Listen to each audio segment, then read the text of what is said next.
Aloha everybody. How y'all doing tonight?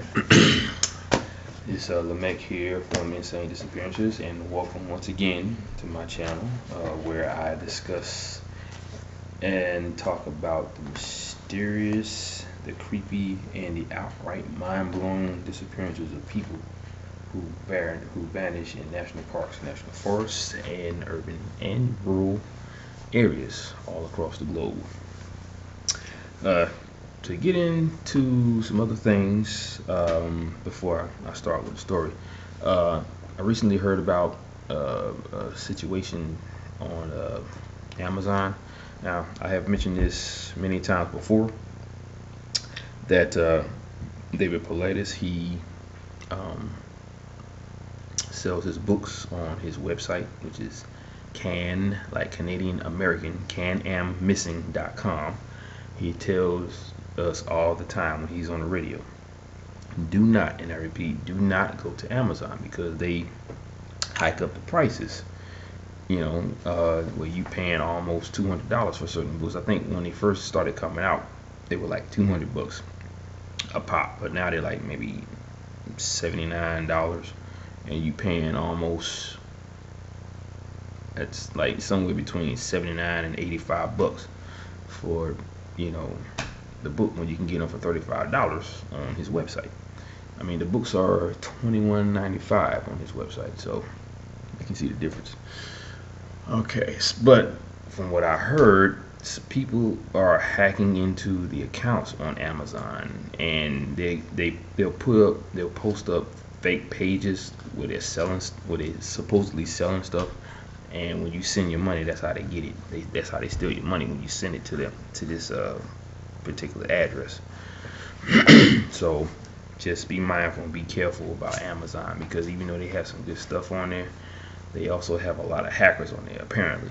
So if you want to get the book, go to his website, canamissing.com. All right. Okay. I'm trying to think if I got a ghost story for you, or a ghost experience rather. I'm trying to make sure I tell you the right one, because I mean, it just, because like I said, I've had so many of them. They go from me living in New Jersey all the way up until now.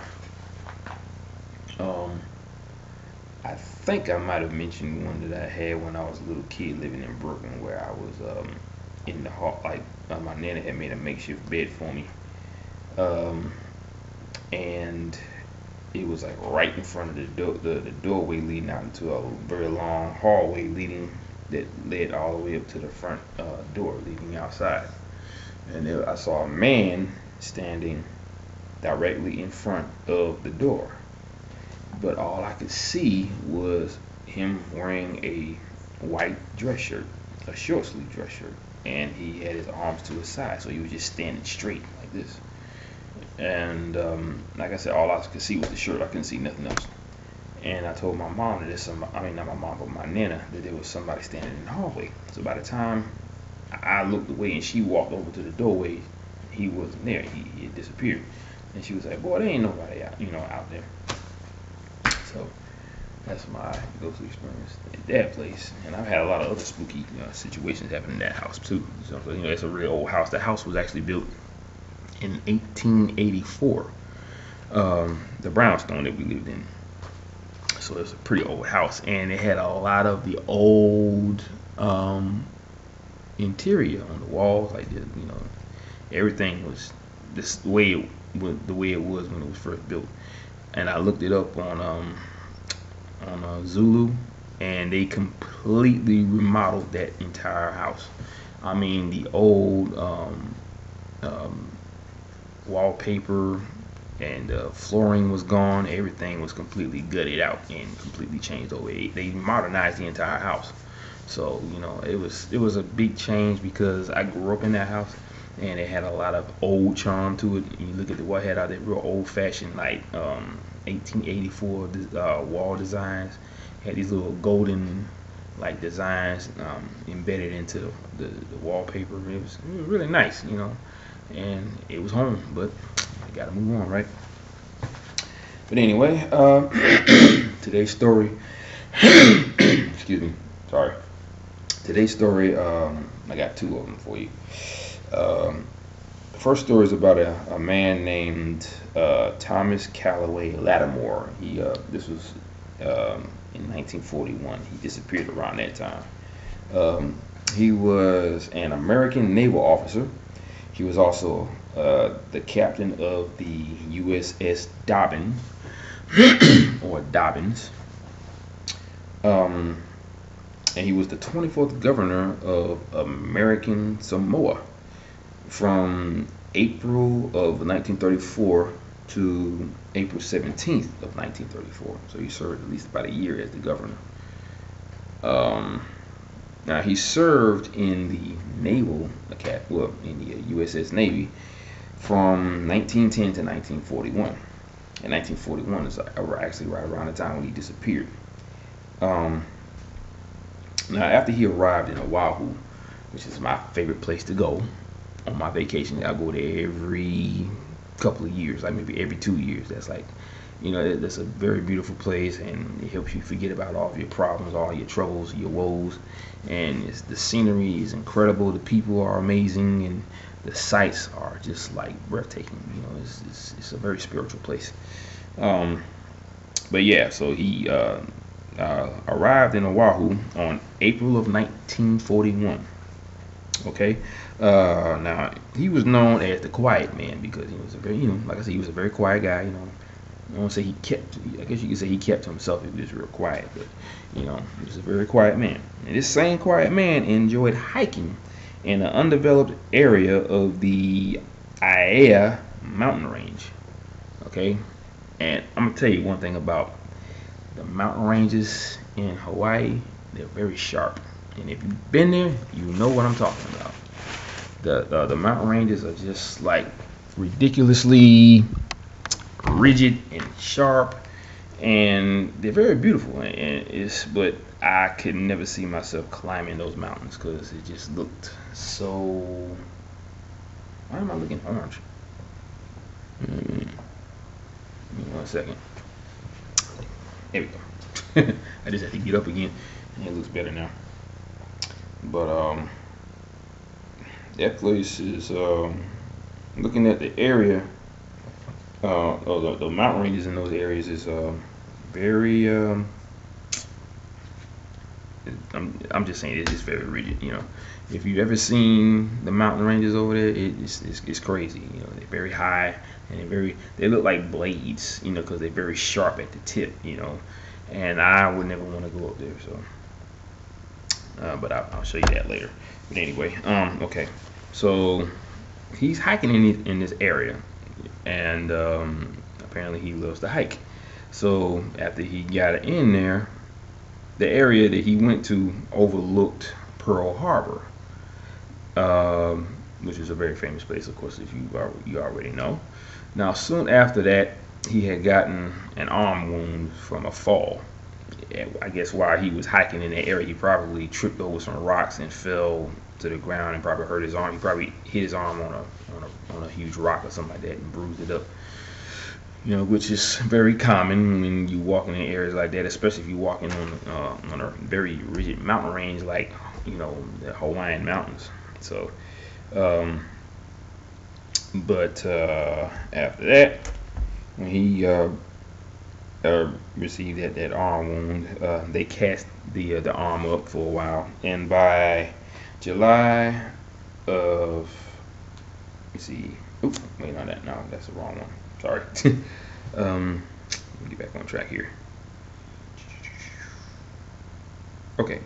By July of 1941, his arm had healed at that point. So he soon trekked back into the Aiea Mountains again. Okay. Like I said, he loved to hike. And I guess he just wanted to see the sights and just enjoy this, the nature air or whatever the case may be. He was last seen wearing his khaki uniform. I guess back in those days, I guess they wore those. It was a full uniform, like overalls, or coveralls, but it was a khaki, material. let's see. Oh yeah. Oh, he was last seen wearing that, and he had an old hat and a walking stick. Okay, so when he failed to return, hundreds of sailors and local policemen scoured the Ia mountain area to search for him. He was never found. Uh, and see, he disappeared right a couple, like I say, about months before the Pearl Harbor attack, which is I won't say that's strange because it just happened a couple of months before, so that really doesn't, But yeah, this happened a couple of months before the actual Pearl Harbor attack.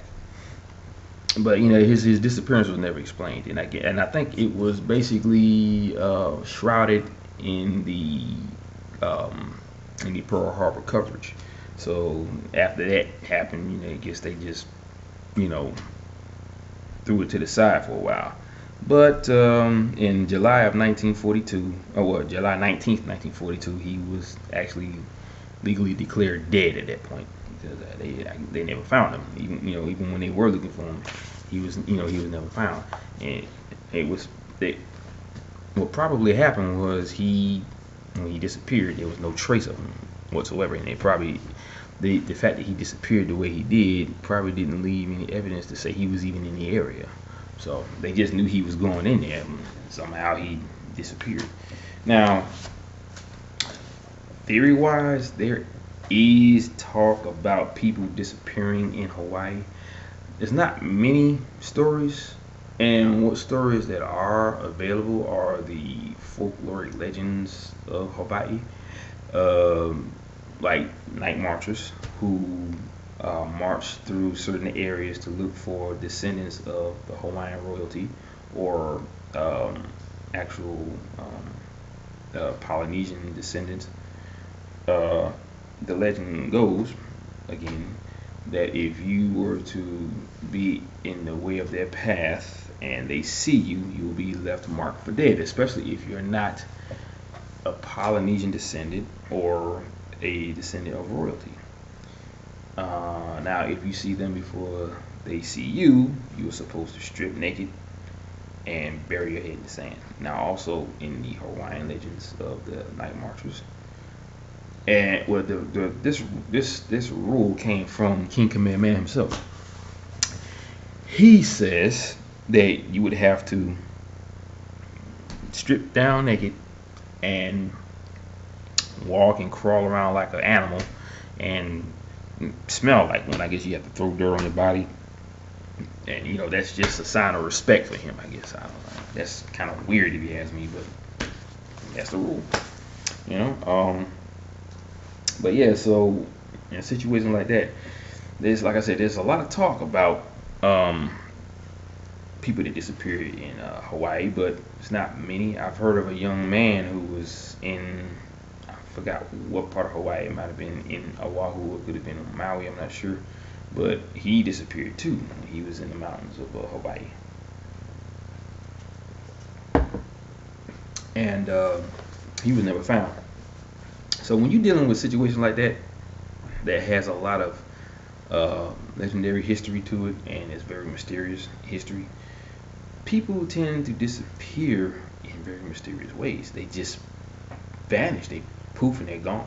There's no evidence there's no evidence that leads to how the person disappeared, where the person disappeared to, whatever. It's just like that young man that I read about in my last story a couple of stories ago, where he was running through a building after going into a doctor's office because they were treating him for some kind of sickness he had. And he got in a fight with someone too over sports, and he ran away. They say they don't know what happened to him. He was caught on CCTV cameras running out. I mean, he was literally sprinting out of the doctor's office, and they say he was running around outside and finally jumped over a fence that led into a forest area, and he was never seen again. I think he was like in his early to mid 20s. So people who just vanish without a trace, that's the weirdest part of all of these cases, because there's no answers, there's no evidence, there's no witnesses to say, okay, we actually saw him vanish between two trees. You don't hear that. You don't hear that at all because they don't want you to say that. They don't want you to know how they disappear. They don't even want you to see them disappear. That's the reason why they're so covert about what they do. Whoever these things or people are, or beings, whatever you want to call them.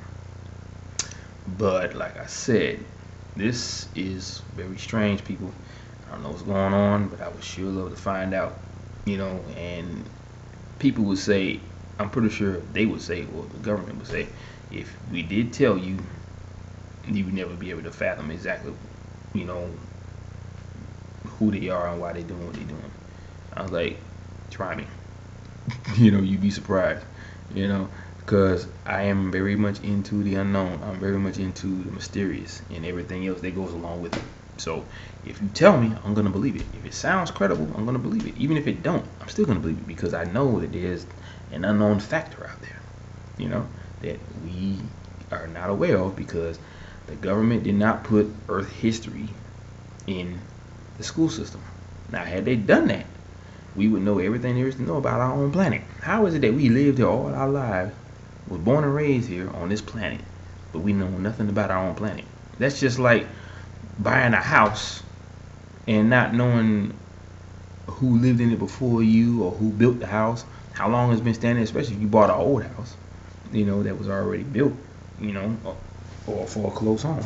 You don't want to go into some house not knowing what happened to it, especially if it's haunted. And the funny thing about that, in certain states, if you buy a house that was already built, depending on what year, what century it was built in, like say if you bought a Victorian home, they don't have to tell you that it's haunted. They're not required by law to do that.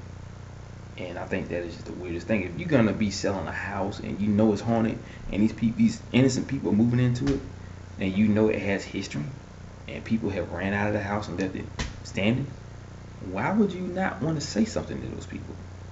That's just my personal opinion on that, because I wouldn't want to buy a house that was haunted. Now sometimes, even if it's a new house, it doesn't matter because it could be the lay of the land. The land alone could be laced with a lot of ghosts. It could be haunted, because I've seen that a lot where people buy these homes on a land that's been there for hundreds and hundreds of years, and whoever lived on that land around that time may actually still be walking around out there. It could be some Native Americans, it could be some pilgrims, it could be anything. It's just like that story I told you a couple months back about when I was in my mom's old house and I saw an arm come out from behind the doorway, and I looked at it. It was a female arm, and I could see the fingernails on the fingertips, and the clothing she was wearing, as far as the sleeve, was a Victorian sleeve. It was lace, Victorian lace, and it had a lace ruffle sleeve edge, where it comes out, and it's all like lacy and ripply around the wrist area. Only people back in that era of the Victorian age wore those kind of dresses, or like say the Little House on the Prairie. I like to call it the Little House on the Prairie days, because that's the kind of clothing they wore back in those days. They had the big old lace hats with the covering over with the veil over the face, and long like fitted dress that hugs the body and just drapes out into a hoop, like a parachute dress. I didn't see all that, but I saw the sleeve. So yeah, you got to be careful in areas like that when it comes to the mysterious. So you want to do all your homework, and in cases like this with that in Hawaii, if you go into an area like that, you have to be very aware of what that area consists of. It's probably a very sacred spiritual place, and anyone that was to come into that area without the permission of an ali'i, which is a chief, and, if you didn't hear what I said ali'i. That is Hawaiian for chief. Okay, so if you don't get permission from a Hawaiian chief, then something may happen to you. I don't know what, but obviously something like what happened to him would actually happen. You would actually disappear. But I pay very much respect to the Hawaiian culture. I don't bring back no lava rocks. I totally respect Pele because I have seen Pele. Most people might not even believe that, but I have seen her. I have felt her. She surrounds the entire island of Hawaii. Okay, and you can see her essence everywhere. She's all over the place. I even saw her essence on Maui. And I'm looking at the mountain of Hawaii, of Maui, the island itself, off in the distance on Highway 19 on the Big Island. And I literally saw her, just like she covered the entire island. Her essence was just all over. It was just covered the entire island. I was like, wow, she is real, you know. And see, I didn't second guess myself. I didn't say, oh, I'm hallucinating, or she's not real. Trust me, she's real. I felt her everywhere. No matter where I went, she was everywhere, you know. And I did pass a couple of lava tubes, you know, because they say that's where she resides. But I went to Mount Mauna Kea, which is where she sleeps. That's her home. So, you know, the unknown, people, the mysterious. That's what I'm about. That's what I love. You know, so you can't tell me there's no such thing. Okay, and I think they just label it like that because they can't explain it.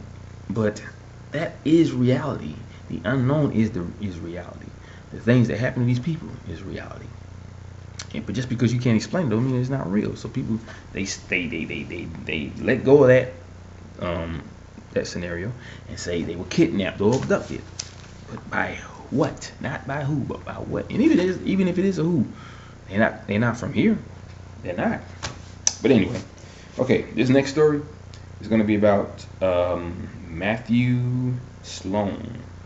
Okay, now he went to a Harvest Jazz and Music Festival in Fredericton on September 17th of 2006. Now, the information on his disappearance is very vague, so they just know he went to one. They don't know what happened to him after that. They just know he went there. Now, he was found later by a passerby, a female, in the St. John River on September 23rd. Now, the coroner, of course, when they got the body, they said that they couldn't find the cause of death. So, at that point, right there, that was it. At that point, so yeah. But as far as theories go, if a person is in an area like that and they're by themselves, because it didn't say that he went with friends, it didn't say he went with a girlfriend. They just said he went to a jazz and music festival. So, by him being by himself, he was an easy target.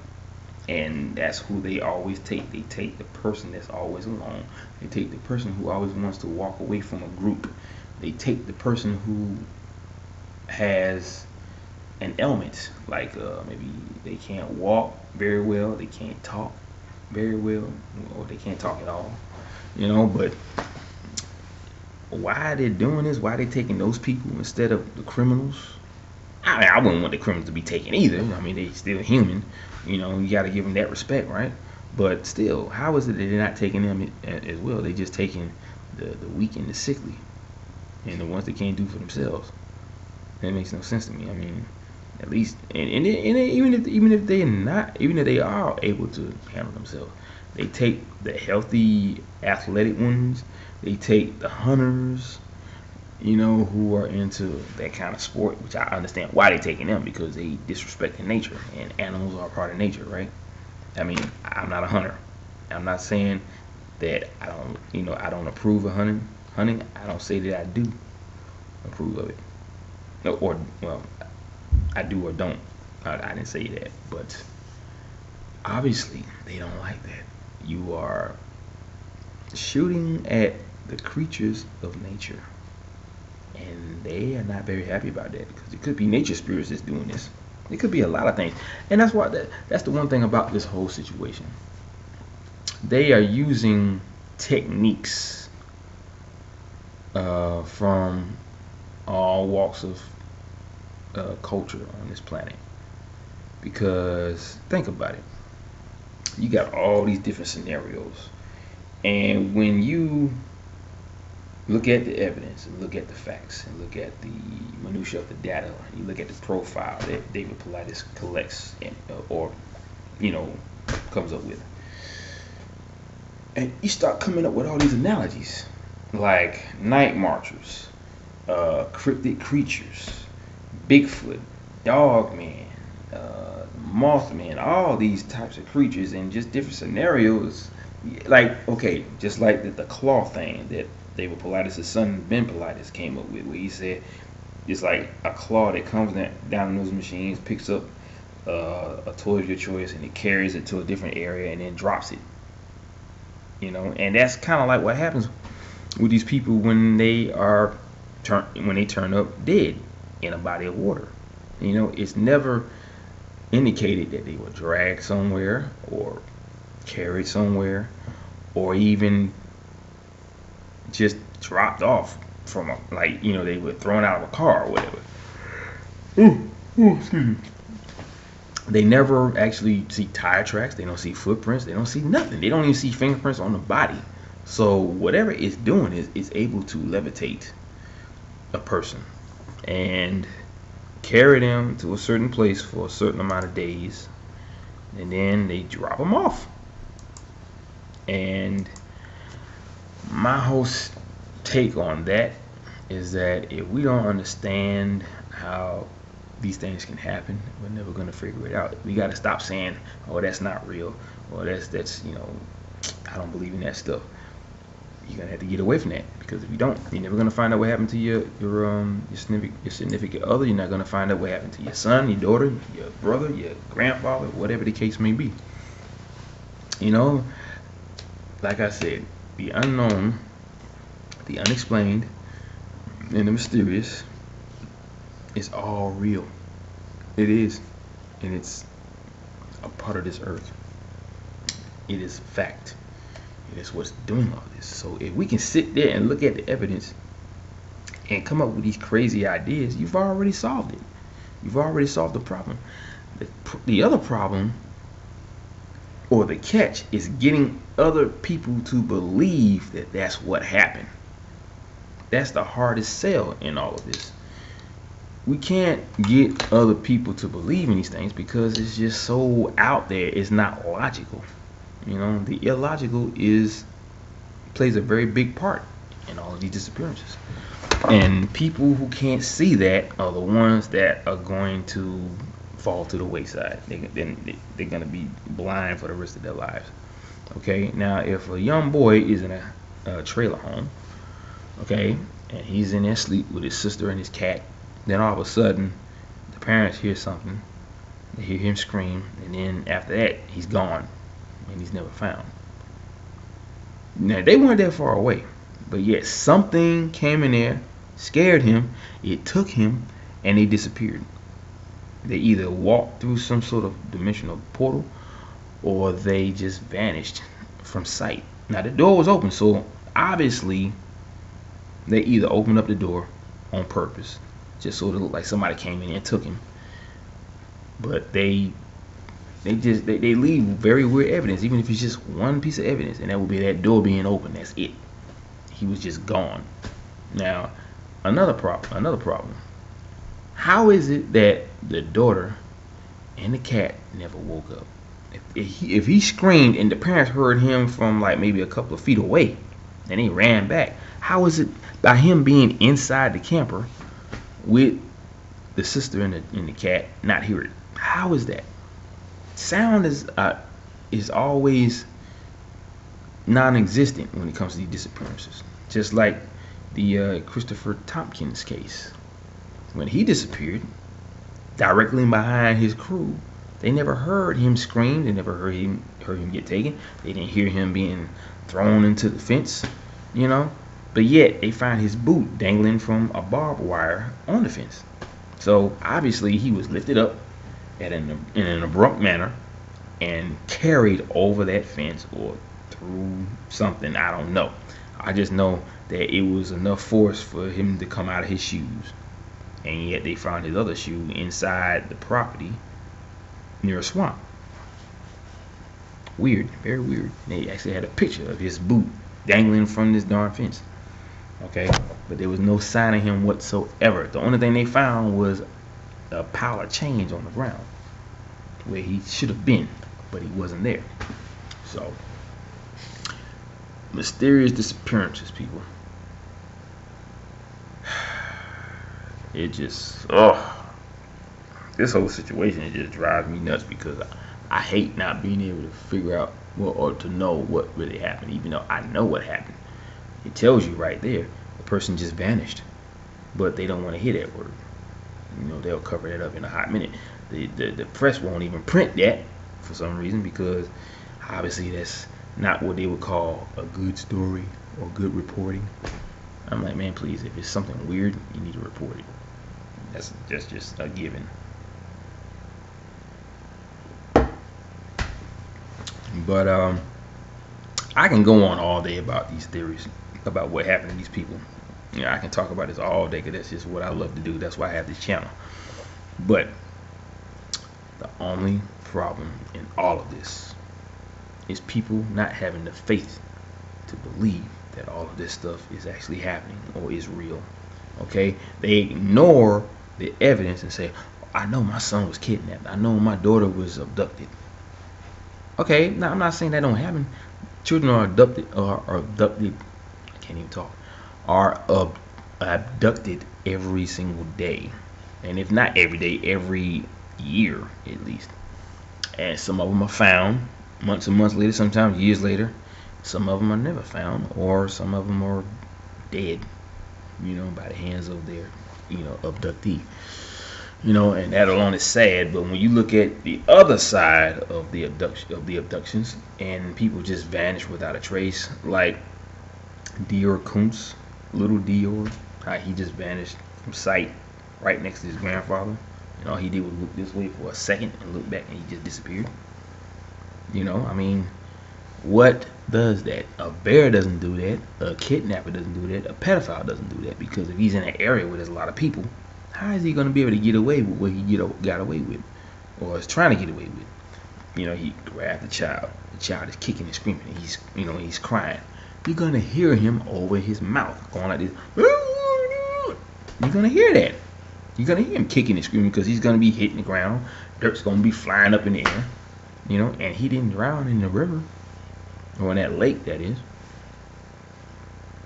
You know, don't ignore the obvious. The obvious is the boy disappeared, literally vanished from sight. You know, and then now they're trying to blame it on the parents. He's still grilling, trying to get them to talk. But you can't talk about something you don't know anything about, right? I'm just saying. You know, when people just disappear, they just disappear. The question is, are you gonna believe that? Are you gonna believe that there is something out there that is so ominous and so treacherous, and it promotes fear, that it can't be caught, it can't be seen, and even if it is seen, no one is ever going to believe you? And they know this. They know about the human mind. They know how we think, because they've been here for billions of years, even before we walked the earth. So they know how we think. They also know how to get around our way of thinking. I've said this also in the past. So for those of you who have a closed mind, you need to unlock that door, open it up, and let all this flow in. Let it all sink in, because I'm telling you, that's the only way we're going to figure this out. And like I said, if you come up with a weird theory, if you say something like, you know, it sounds like someone just stole their soul. Okay, you just figured it out. The question is, where's the evidence? See, I got you. Evidence. That's what everybody looks for. That's the reason why we can't ever figure this out, because there's never any evidence. And even if there is evidence doesn't lead back to who did it. It's just there. It's just, all the evidence shows is that the person is dead, and that's it. All the evidence shows is that the person is in the water, half naked. All the evidence shows is that the person was eaten by something, but there's no DNA to indicate what that something was. Like Jerry Atadero, or another young man I heard about that was in the woods or in the forest, and they said all they found was tiny little bone fragments scattered everywhere on the ground and a tibia bone. You know, and then there was another one about a young man who looked like he melted into his pants, and they said all they found was a tibia bone in the sock, but no person. Plus the fact the belt was unbuckled. Now, I can understand if the guy was trying to take a piss in the woods because there was no toilet out there, obviously. So he unbuckles his pants and takes a piss right there. Now, in the midst of him actually taking a piss, maybe whatever this thing is took him. And that's how, the person ended up dead or disappearing. But at the same time, it's a common problem with these disappearances because it happens to not just one person, but it happens to a lot of them. A lot of men who have disappeared, if their remains are found in the forest, their belts are always unbuckled, like as if they were either trying to take a piss, take a shit, or they were trying to have sex with somebody that gave them an offer they couldn't refuse. I'm not saying that I would do it because I would never be in the forest anyway. Because I'm not going in there to get taken or disappear. I'm not going to no national park either. So y'all can forget it. Okay? I hate y'all. I hate the national park, and I hate the National Forest Service. You wanna know why? Because you guys are so stodgy. You don't even want to let the parents know what's going on. You belittle them. You make them look like you are above them. You're nasty with them. You don't want to never talk to nobody unless someone wants to hold you hostage. I think that's the only way they're gonna get you to talk. But for you to sit there and go home at night and go to sleep knowing that you just lied to a bunch of family members who was trying to find their children or their loved one, why would you do that? How can you go home and sleep at night doing something? My conscience will be whooping my ass. I'm just saying. So take heed to this, my friends in the National Park Service. If I can tell everybody, don't go in there because your children are going to turn up missing, or the fact that the National Park Service doesn't ever want to tell you anything when they do turn up missing, they're going to lie to you, they're going to cheat, they're going to do all kinds of crap. Okay? They're going to cheat the eyes, they're going to lie to you, they're not going to tell you everything, they ain't going to tell you anything really. And if you try to ask for information, they'll redact it before you can even get it.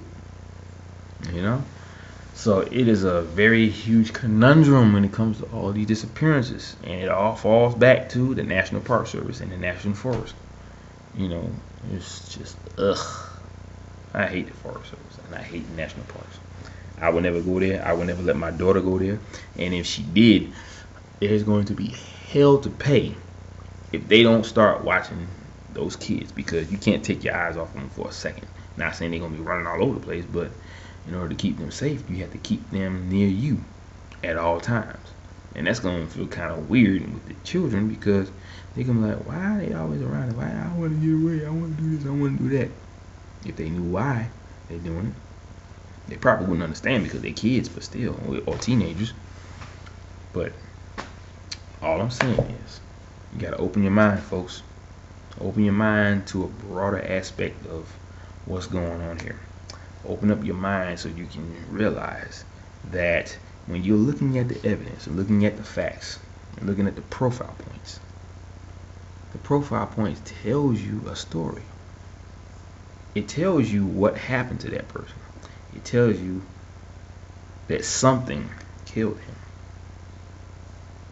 him. The big question is what? Like, say, if a person is dead but there's no cause of death, what other way could kill a person? Or what other way could they use to kill a person and not leave any evidence as to how he died or she died? Can you think of what that something is? Now think about what I said earlier. It looks like they just stole somebody something, or somebody stole their soul. Anything starting a jail here? Something stole that person's soul. That is the only way a person could be lying there in a body of water without a cause of death. There was no sign of drowning. There's no sign of anything.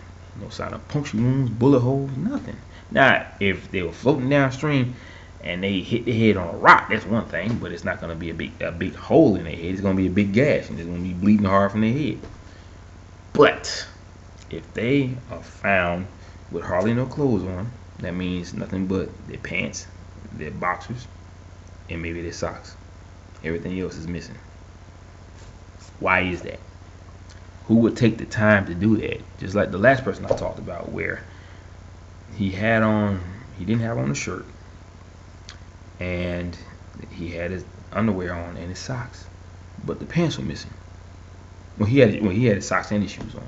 So you think that a killer will take the time to untie the shoes, take them off, pull the pants off? And that's going to take some time too, because the body's laying on the ground, so you got to lift up the body, you got to do all this extra stuff to pull it off. That takes up too much time. And let's just say a cop or a cadaver dog is on your trail, you ain't gonna have time to do all that. Well, of course that won't happen after you kill the person, but I'm just saying.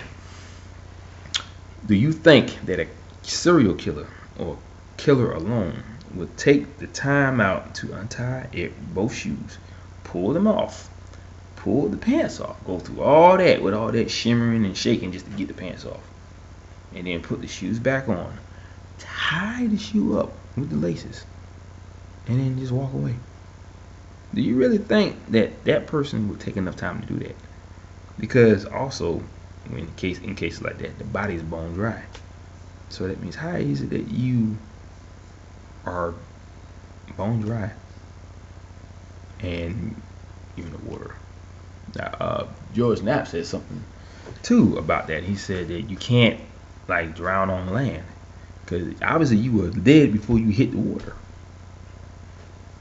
So I don't know, people. I don't know. This just got my head spinning, you know, round and round, because you can't figure out why. You can't figure out who or what. I'm leaning towards the what. I'm always going to do that. I'm not going to say who. And if it is a who, it's not a who from this planet. It's a who from another parallel Earth or another dimension that we know nothing about. Probably could never even, you know, grasp at what these beings are. What are we gonna do, folks? I'll tell you what we can do. We can band together, put our heads together, and come up with all these different ideas.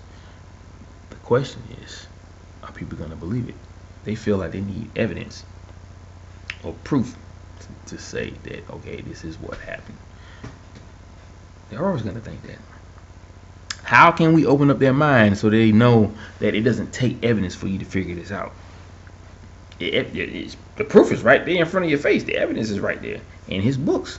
It's telling you word for word what happened, how they found the body, the fact that they were partially clothed, the fact that they're dead without a cause of death. What could do that? Same thing with Henry McCabe. He was found dead without a cause of death. But they try to come up with some ideas saying, oh, he drowned in the river. He was found in a creek bed. How is he going to drown in 2 inches of, like, I think it was like maybe, I forgot how many inches or feet or whatever, but it was low. It was very low. He was just lying there. I don't know if he was face down. They didn't mention the condition of the body. They didn't mention the position of the body. The fact that he probably wasn't wearing all of his clothing. They didn't mention any of that. So it is what it is. But yeah, guys, that is my time. I gotta go. It's getting late, and I want to kind of go to sleep because I'm getting a little tired. I was trying not to show it, and I was trying not to yarn, but you know, when you're tired, that's what happens, right? You know, so I try to make sure I do these videos on a day when I'm well rested and everything. But you know, when I got time to put something on here, I'll go ahead on and do it. So I apologize if I was yarning on the camera or whatever the case may be, and you know, all this scratching of the head. You gotta itch, you gotta scratch it, right? I'm just saying. But anyway, yeah, stay tuned for more videos. I will return with more, so keep your eyes peeled to this channel. All right, aloha, mahalo, and ahuyo. Peace out, guys. Have a good night and have a great sleep. Love you.